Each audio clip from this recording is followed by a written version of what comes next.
Hi everyone, it's QuickyBaby and welcome back to World of Tanks. It's been 7 years since I visited the T-22 medium in a tank preview. The vehicle has been substantially changed since then, and I finally got my hands on the vehicle and played it enough to have a full opinion on this vehicle. And so today I'm going to be giving you a full tank review of a very infamous tank in World of Tanks. Originally, the T-22 medium was available as a reward for the ill-fated Rampage game mode, which was kind of like a battle royale format or a deathmatch of World of Tanks. The conditions to be able to get this tank were so darn hard that many people rigged to be able to get the tank. Accordingly, considering the stigma that was attached to the vehicle and the fact that players who played the tank were harassed in-game and often even reported using the in-game mechanics, even if they managed to get the tank legitimately, I was very close to being able to get the tank. I needed to do about 3 or 4 more missions, but I didn't bother to get it. So it sat as one of those kind of like niggling things at the back of my head, thinking, the one that got away.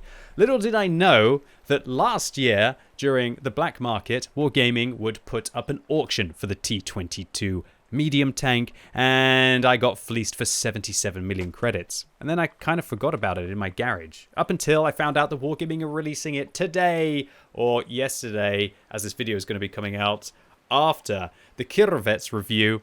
And accordingly, I am going to do a full review for you today so that you can have an updated video from 7 years ago. And I feel immense regret. I'm hoping that this thing is going to be really expensive. I know that's a very salty thing to say for somebody who spent 77 million credits on it last year, but I do expect it's probably going to be available for gold, although we'll already know by now by the time this review is coming out. The T-22 medium is famous for its V-shaped hull. As we can see, the weld going all the way down here where the track supports are on. This goes all the way down the tank. It is a complete V shape, as we can see when we go inside the vehicle. This means that you can do ridiculous things with this armor, but it has most of the benefits of also being that Soviet medium tank with good gun performance. But you do have to make sacrifices to be able to gain what is, I'd say, the best armor on any tier 10 medium tank,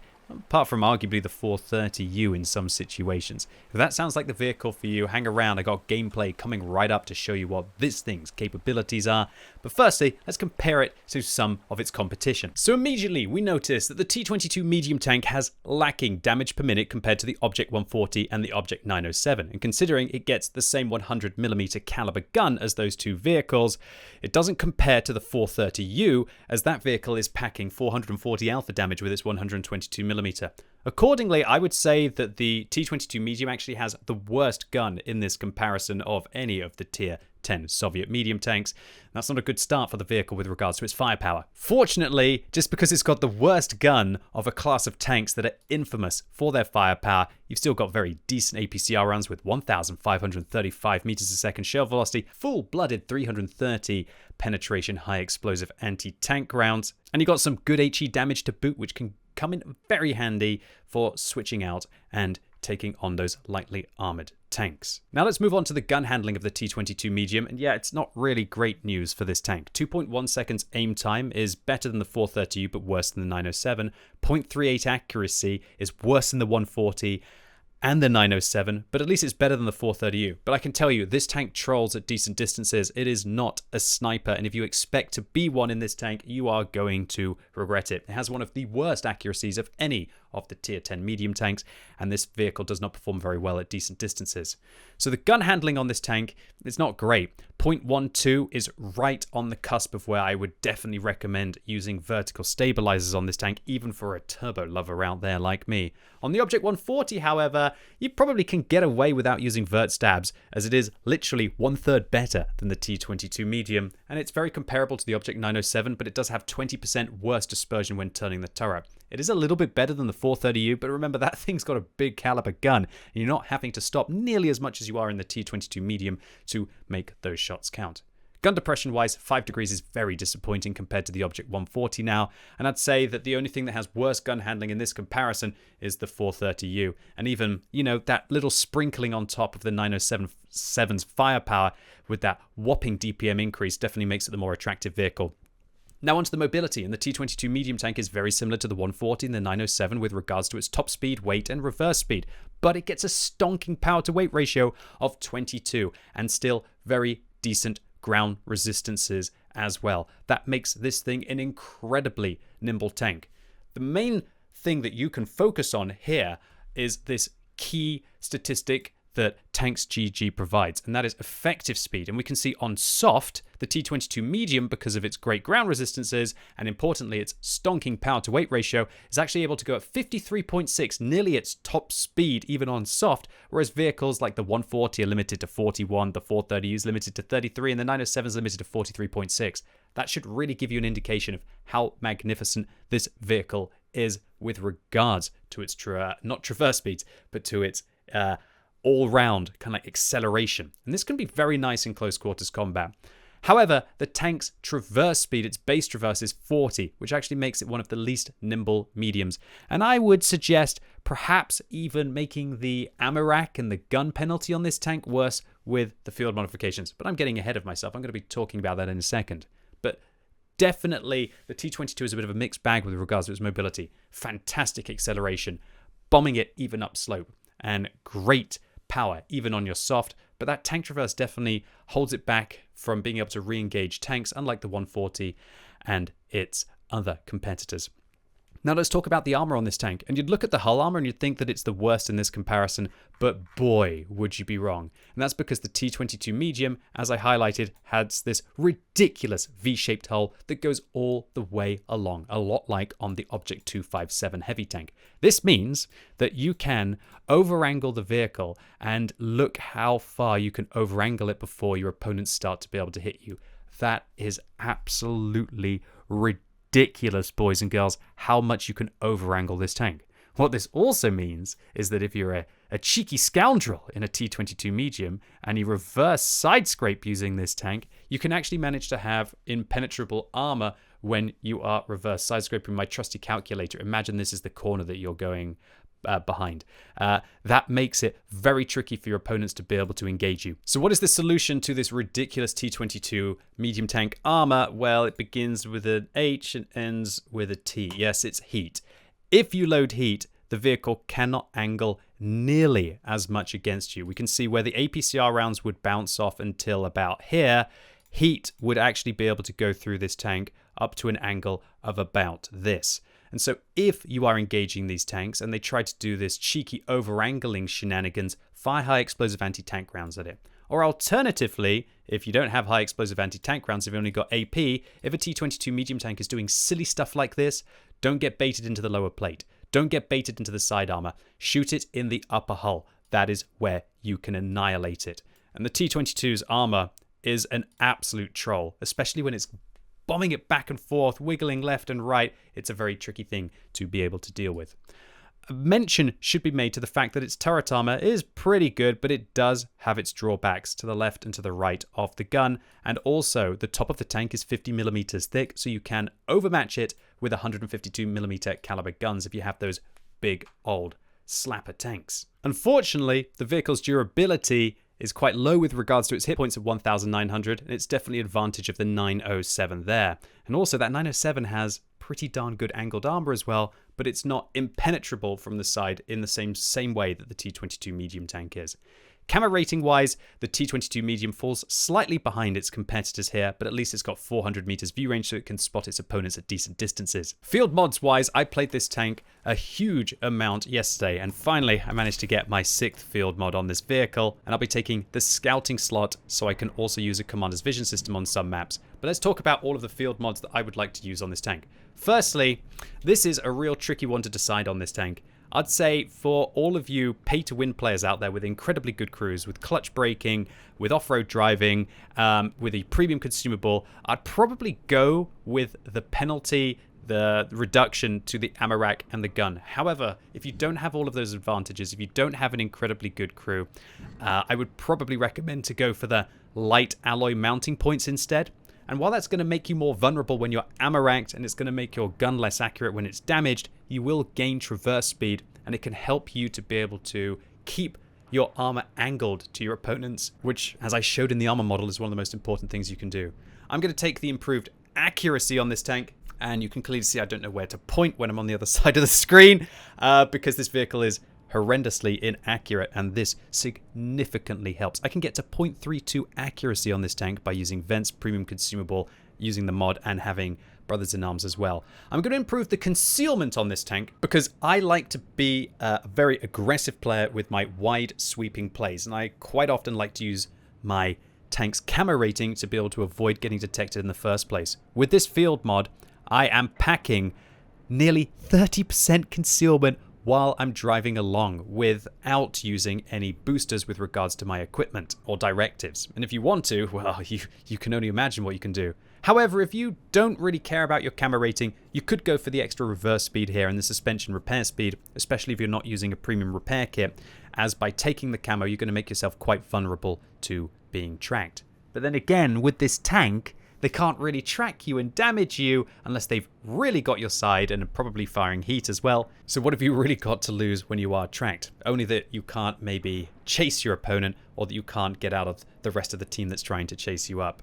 The other two field mods, I would probably go for the vehicle hit points here, although aiming speed is also a valid choice considering the aiming time on this tank is not particularly wonderful. And for the final field mod, I would probably end up boosting the view range on this tank, and while it's going to lower my engine power a little bit, I already feel like my engine power is more than enough on this tank, and I can usually avoid getting rammed in this tank. It is not a ramming vehicle as it's very light and it doesn't have the best armor, so you should be able to avoid pretty much everything ramming you that you wouldn't want to be rammed by, apart from maybe an E50M. Equipment-wise, I believe this tank should use the Holy Trinity. I'm going to go with a gun rammer, I'm going to go with vents, and I'm going to go with vertical stabilizers to improve that gun handling and to keep the gun flowing and to be able to maximize the firepower and all-round capacity of the tank. For my second loadout on this tank, I'm doing something a little bit more funky. I'm actually taking vents with a commander's vision system and a concealment module. That means that I end up with 38% concealment when I am driving around and 46% concealment when I'm stationary. And while this isn't going to give me the best gun handling and it's not going to give me the best rate of fire, this is going to make me, to all intents and purposes, a light tank with regards to my spotting potential. And I'm still packing 465 meters view range, even without having the final field mod on this tank. Crew skills wise, it should be pretty obvious by now. You should, on a medium tank, you get fairly much everything. I would thoroughly recommend to get a premium commander on this vehicle, because you're going to need recon and situational awareness to pump up the view range after you've got brothers in arms and sixth sense. On your gunner, I personally like Deadeye and designated target on this tank, but you're definitely going to want to have snapshot on your driver, everything to be able to pump up the mobility and to be able to reduce the time that it takes to make those aggressive plays. And on your loader, well, luckily I'm in a position where I've played so many games on this Soviet medium tank crew that I've got everything. But I would probably focus still on getting intuition. It's really lovely to be able to switch out. You definitely want to have safe stowage, as trust me, this thing gets ammo-ranked a lot. And I think probably the last one that I would want to take is Adrenaline Rush on this tank, because you don't have a large amount of hit points and you're very rarely below 10%, at least before you're dead. And there you have it. That is my overview of the T-22 medium. But there's one thing talking about a tank, and there's another thing playing it. Alright, so firstly, we are loading out on Mountain Pass, and we're in a very nice matchup indeed. And just like I did with my Kirovets gameplay yesterday, Tavarish, a tank without gun depression, but a good amount of speed, I think should try and harass the bridge at the start of the game. So that's what I'm going to be going for. I'm in a very nice matchup here. I'm not really afraid of anything apart from maybe getting all-in by the Foch, or possibly even getting attacked by the Jagdpanzer 100. But again, with armor like this, I just feel like it would be a travesty to not try and make an aggressive play. Another opportunity, I guess, would have been to try and make my way through the south, hope that my team actually ever push the south from the northern spawn, which doesn't seem to happen anymore, and then try to attack along this location. But I honestly, when I spawn north on this map, I hardly ever push south now unless I'm in a platoon or I've got some other competent players on my team, because it just feels like such a risk. Alright, so we're starting off, and the AE Phase 1 manages to clap my lower plate, but I know that I got the rate of fire and the DPM advantage, so I'm going to keep my rounds going against him. He's actually boosting his hit points, so he's got the durability here. And I'm going to switch out to intuition so I can put a shot into his weak point on top of the tank. High explosive anti-tank rounds have a tremendous advantage of being able to go through those weak points because they'll be able to pen more angled surfaces. Just to show you where the shot went in, yeah, good shot by the A phase 1 onto the lower plate. I'm going to back up using the decent reverse speed of the vehicle and a nice power to weight ratio, try and get safe, and I'm going to fire heat rounds at this Emil 1 here. Because I'm probably only about a 50% chance of penning my regular rounds, but I can tell you I'm very likely to pen my high explosive anti-tank rounds. And the Emil's preloaded gold, the AE Phase 1's firing gold right now. I know that I'm the higher tier tank and they probably should be. I'm not going to try and justify my gold usage apart from it will allow me to spend now to hopefully have the hit points to be able to rock and roll later. I'm not going to repair that because I'm worried about getting tracked again in some kind of awkward place. Right now I'm spotting the Yag Tiger at the back. We managed to do 1,100 spotting, I believe, to him there. And we've got the Object 704 and the Conway just absolutely smashing him. I managed to pen the A Phase 1 through the upper plate. He pens me with a gold round as well. And the Yag Tiger fires a gold round at me on the move. Yeah, this is pretty much my experience of World of Tanks recently. It feels like it's pay or get played. However, we're hitting every single one of our shots. We've bounced 1,000 damage. This is what the T-22 medium tank does. Now, you've got to be a bit afraid when you side scrape like this because, as you can see, they can pen your upper hull. Knowledgeable players will be able to do that. Because I know that the A Phase 1 is firing so much gold, I can't actually, and remember it's high explosive anti-tank, I can't actually over-angle this vehicle. Luckily, I catch the Emil there. He's whiffed a shell, making him a little bit more vulnerable. And once again, I'm just hanging tough right now. I don't really want to make the push play because I don't want to lose any more of my hit points. And I know that these two players are likely to be aggressive against me. And if I can get them to make the mistake, why would I attack them when I'm playing a defensive medium tank and this Emil's just giving it to me for free? All right, now that I've dealt with the Emil, the AE Phase 1 comes around the corner, puts another high explosive anti-tank round into me. I've blocked 1,800 damage in this game, though, dealt 3,000, and I've spotted 1,700. It's a decent round. And what you just got to see there is how a T-22 medium tank can kind of play as if it is a heavy tank. It is a force to be able to bludgeon through its opponents. And while I undoubtedly paid a lot of credits to be able to get through that situation, it gave me the best chance of being able to get through it. And if you're playing your tier 10 tanks, and especially if you're playing a T-22 medium, don't ever think that you're really trying to make credits while you're playing this tank. I'm not saying to throw away all of your credits as quickly as you possibly can. All I'm trying to say is definitely realize this is not a cheap tank. All of these kind of vehicles with low alpha damage guns, lower caliber guns, and especially ones that have those juicy, tasty, high explosive anti-tank rounds that want to try and bludgeon heavies on corners, yeah, they can end up being quite expensive. Alrighty then, so we've pushed through the bridge. We've made the flanking play. Now we're going to see if we can clap the Centurion. And unfortunately, even with vertical stabilizers, you can see just how bad this thing's gun handling combined with mediocre accuracy is. We've got a Foch, we've got a Kunzerpanzer. I'm going to see if I can manage to feather out a shot, and I can. Right through the side of the tank. Going to look for the follow-up shot. Going to hold my reticle where he was, but he appeared just before. But he got shut down by the Boras before I managed to get a jump on him. Alright, so we're up to nearly 5,000 combined now. We got 4 kills, and we're 4.5 minutes into this game. This thing is an absolute performer in a matchup like this. I can't think there are many better medium tanks. Although I'm sure a lot of people would probably argue that the Object 907 with its improved rate of fire and still rather darn good armor will also be an absolute performer in this situation. And I'd probably rather play the 907 in this kind of a matchup. But as I'm going to be showing you, the T-22 medium, with its absolutely outrageous armor, can do some things that the 907 pretty much can only dream of. This would probably be one of the better tanks in the game for trying to do some of your cheeky bounce missions in, if you're trying to still unlock your Object 907.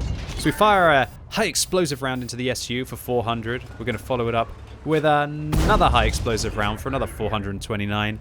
And is he going to bounce off us? Is he going to bounce off us? Yes, he is. There we go. That's what I'm talking about. And while there's a Centurion left alive, I really don't think I've got any chance of being able to get it. Oh, wait. Of course I do. I'm a fast medium tank that could go at 55 kilometers an hour. Now, what I'm actually going to say in the chat here, let me explain it. I never beg for kills in World of Tanks. That caveat added. Now, what I'm going to type is, can I kill him? But what I should have really said is, can you please reset the cap circle for me to give me enough time? So a little bit of a a mistalk there. It's only a Top Gun, QuickyBaby. The Borask says yes. The Borask says I won't cap. Thank you very much, Mr. Borask. I ask then, what I should have asked in the first place, can somebody reset the cap? And 3, 2, 1. Oh dear. They gave me another 6 seconds. 5, 4, 3, 2, 1. We managed to slam it. I say TY in the chat, and thankfully my team do reset the cap circle, and this absolute troll of a tank manages to pick up a cheeky Top Gun. This is really where you kind of don't want to see a T-22 medium. Although, let me clarify, that's actually a bit of a fib. Because if it angles like this, you will be able to deal with it. It's when it's angling like this that it just becomes this formidable presence. Then you have to shoot this upper hull. And it's not obvious where you need to shoot. Quite often, players are going to shoot towards the track. And if you do that, all you do is bounce off its angled hull. And that's where this tank is just such a beautiful troll. So I know what a lot of you will be saying. Oh, QB, you played a tier 10 Soviet medium tank into a bunch of tier 8s. Yes, I did. So why don't I make up for it by showing you how this vehicle also performs against a thoroughly tier 10 matchup. So how do I like to play the T-22 medium tank on steps? I want to shove down the east. I want to try and get up into close quarters combat with my opponents, where my accuracy doesn't really matter and I can control the engagement. This is a tank that will always have lower alpha damage than your opponents. I guess unless you're fighting a T-100 LT. Accordingly, with Soviet medium tanks, it's very important to be able to shoot your opponents twice for every time they hopefully bounce off you, right? At least that's the ultimate goal. Sometimes it doesn't really work out like that. It can be a little bit awkward, and you maybe have to trade 1 for 1. Or maybe you just have to trade 2 for 1 of their shells, but you haven't managed to bounce them. So in this kind of a situation, I just don't really see that the enemy team are going to pressure this location. So I'm going to take the fight to the enemy team. We're going to use our wonderful power to weight ratio, decent top speed, to just keep Babushka's carpet moving along across the battlefield to see if we can manage to claim all of our opponent's souls. Yes, that's how it works, right? I'm going to take a shot at this STB-1, even though there's a Jagdpanzer on my side. I'm not really too fussed about him, because he seems to be just ignoring me? I hope he continues to ignore me. Unfortunately, that's not the case. I kind of like panicked there a little bit, I'm not going to lie. I thought he was going to shoot me, and then he actually started to turn away from me. And this is going to be frustrating. Yeah, not much I can really do in this scenario. I just have to wait. But honestly, it's just a matter of time. This Jagdpanzer E100 has put themselves into a really silly location. They obviously didn't expect me to be in this position, and it's going to mean that they will die. It's just a matter of time, and I have to wait for my team to be able to support, because I really don't want to lose over half of my hit points. If he's firing high explosive anti-tank rounds, he can pretty much go through most of my vehicle.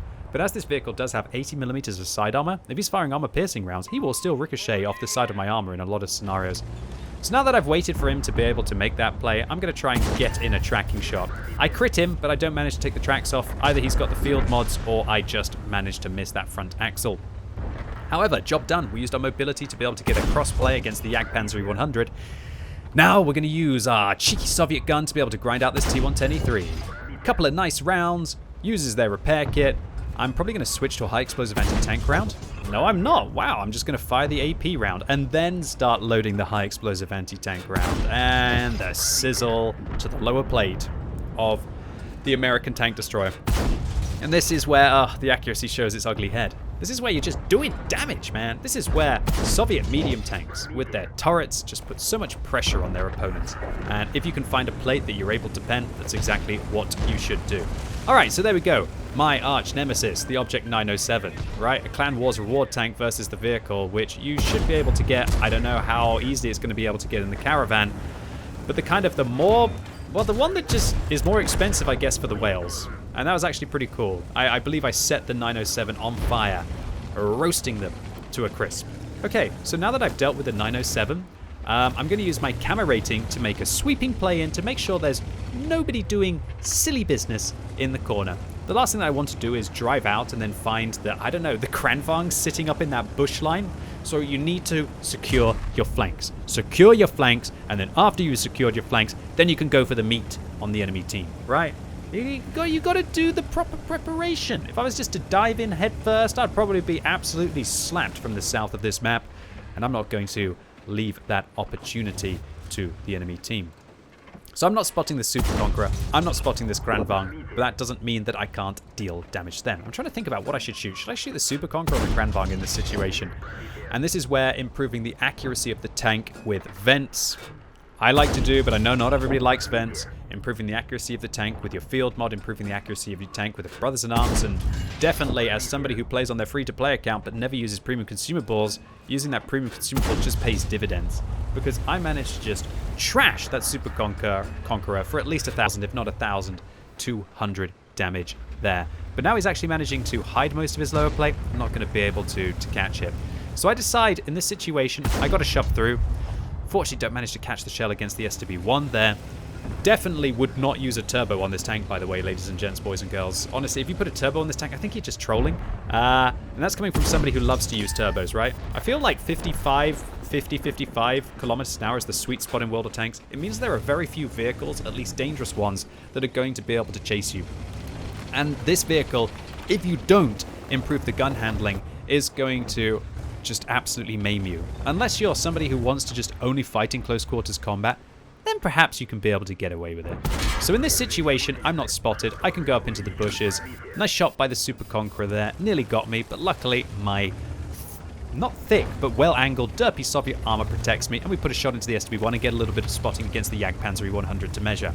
And I just have no idea how I've dealt 5,000 damage, at least, that we've seen, and I've done 1,000 spotting, and my team is still losing by a couple of tanks.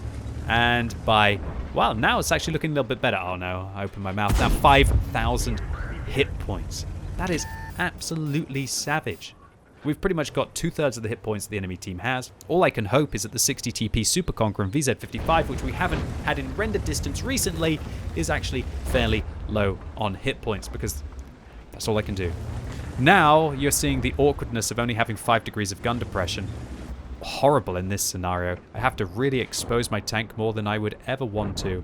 Wait for the clean shot, confirm the kill on the Super Conqueror. But I have to admit, this is where the T-22 medium tank is rather disappointing. I don't have the DPM. I don't have the sniping capacity. I don't have the alpha damage. I don't have the gun depression. In this kind of a scenario, yeah, this tank pretty much sucks. If I was in a Leopard, I'd be clapping. If I was in even an M48, I'd be doing more damage. I think I've got the same accuracy, if not more accuracy, and at least I'll be hitting harder with each of my shells. It just feels like such a waste to go up, fire for only 320, and then fall back. And as you can see, with my team now having less than half of the hit points of the enemy team, it's probably one of the drawbacks of the T-22 medium. So I bounce a high explosive anti-tank round there off the Jagdpanzer 100. It was about a 50-50 whether that one would ricochet. If I'd had a good pen roll, I would have been okay. And unfortunately, I think you're seeing that we're kind of going down with the ship here. I don't really feel like there's anything more I could have done in this game. I shoved, I attacked. I was at the forefront, I was spotting, I was doing everything that I can. This is just one of those situations where it didn't work out for the T-22 medium. And I thought that I wanted to show you this gameplay here, because it really shows the T-22 medium, while it does have that incredible armor and can make those wide sweeping flanking plays, or even just be a bit of a heavy medium. And I wanted to show you its camo rating, I wanted to show you its gun performance, it's not the best. And later on in the game, I also want to show you what this thing's armor is capable of. I wanted to really highlight that this is not your all-purpose medium tank that replaces the snipers of World of Tanks. So a couple of good shots against the EBR there. One more should be able to finish him off. It's always so depressing when you're having to destroy an EBR and you put multiple shots into them and you think, like, why couldn't my team have just done something a little bit earlier? But maybe that's why we're down by 10,000 hit points, right? Okay, so M48 ricochets, Kranvang ricochets, Kranvang ricochets, Kranvang ricochets, M48 ricochets. Now you are seeing the troll. People love to track. Sorry, I didn't show you the kill on the EBR there. People love to track this tank, right? And you'll see how we just blocked 3,000 damage, and that's going to allow us to maybe get a little bit of extra in this game. Put a kill on out on the M48, and you got my butt, Jagdpanzer 100. Thumbs up to you. 7,800 damage. 3,000 damage blocked, and 1,400 assistance. All round monster performance for the T-22 medium, showing you that it has its limitations, but when it gets into those close quarters combat situations, players who don't know how to deal with it will get dealt with. That's why I'm also making this video today, because there could be a hell of a lot more of these vehicles going into the matchmaker with the trading caravan. And so I'm hopefully letting you all, the community, know about how to deal with this tank. And that's either you shoot the upper hull of the plate facing you, never get baited into shooting its tracks, a lot like on the 257, or hopefully you've got high explosive anti-tank and it's going to over angle against you. So now I want to talk about the T-22 medium tank with regards to its reverse side scraping capacity, something that I haven't showed in this tank review. And honestly, this wouldn't be a good tank review if I didn't highlight how darn good this tank was at its reverse side scraping. So I'm going to make an aggressive play here. The IS-7 damages my track but fails to damage my tank. Always nice. Now I'm going to get into position and I'm going to think to myself, is this really the best place to be doing regular side scraping against these tanks? How often does this happen to you now on the Mountain Pass map where you manage to push through the south but you can't really do anything about it because there's always a tank destroyer sitting up on the hill? Well, at least when you're playing a tank like this you can still have fun. So there we go. I managed to get hit in the upper part of my hull. Well played to you, VZ55. This is exactly where you need to shoot the T-22 medium tank when it's doing this kind of side scraping. And so I decide, let's do it backwards, right? You know, QuickyBaby likes to do everything backwards, at least occasionally in World of Tanks. I'm managing to get some good vision out on my opponents here. And hopefully in a second, I'm going to figure it out that why don't I just turn the thing around? There we go. And let's take a look to see how much we're able to block and how much we're able to troll this IS-7 here. Looks like he tries to take a shot on my butt. I kind of wedge it up that rock a little bit, but luckily they don't manage to catch the rear of my vehicle. Now I'm side scraping and thank you T-22, fires a damaged shell from up on top of the hill. Yeah, you can see he definitely annoyed me there. I ping the map and I let my team know where the self-propelled gun is. That's 1 gold round bounced from the VZ55. That's 2 gold rounds bounced from the VZ55. And how troll is this? I'm a medium tank, side scraping, reverse side scraping, let me clarify, against 2 of the best armored and hard-hitting heavy tanks, the IS-7 and the VZ55. And I'm just laughing at them, really. The VZ55 is firing gold, the IS-7's not firing gold. Of course, I'm going to fire gold at their armor because it gives me more of an advantage. And it's quite hilarious in this situation because the IS-7 can never really manage to pen me. I guess his best chance is probably to fire at this part of my turret or to try and hit the bar along here. If he fires and hits the bar along here when I'm over-angling, he might be able to catch that part of the vehicle as well. And in this situation, it's just bizarre to me that you can play like this in a medium. There's no doubt that this is the best, I think it's the best armored medium tank arguably in the game for these kind of situations. Sure, you could argue that getting hull down in a UDES 1516 is incredible. Sure, you could argue that maybe the M48 when it's just driving around and you catch the side of its boat-shaped hull is lovely.